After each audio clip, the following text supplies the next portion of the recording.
Hello everyone! Welcome sa aking YouTube channel. For today's video, ituturo ko po sa inyo ngayon kung paano i-transfer ang balance mo sa Binance from earn papunta sa spot or funding, step by step. Kung interesado ka sa video ito, panoorin mo ito hanggang sa dulo.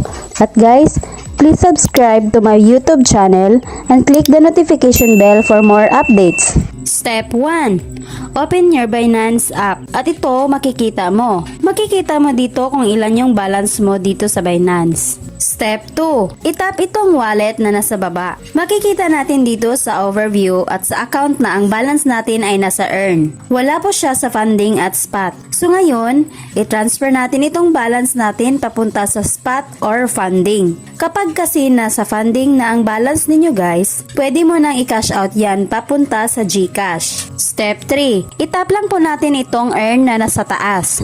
So dito makikita natin na merong USDT at flexible. Itong flexible ang itap natin. Kung hindi nag-appear ang flexible dito sa earn guys, itap lang itong USDT.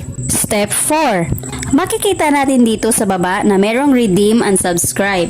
Itap itong redeem. Step 5. So dito sa redemption amount, ilagay natin dito kung magkano yung i-transfer nating pera papunta sa spot or funding. Sa akin, lahat itong 31.02 USDT. Dito sa pangalawa, may nakalagay na redeem to. Itap itong arrow pababa at makikita natin dito na merong spot wallet at funding wallet. Para diretsyo na pong makash out ang pera ninyo sa GCash, itong funding wallet kaagad ang piliin mo. Pero sa akin, sa spot muna. So ayan, itap lang po natin itong redeem na nasa baba.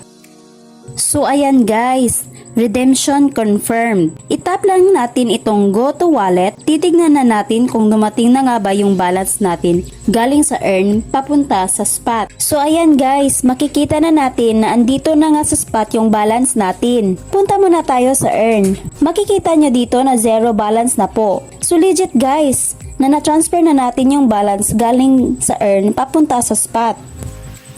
Dito na lang muna tayo guys. Thank you for watching. Sana suportahan niyo ako at tutulungan ko kayo. God bless you everyone.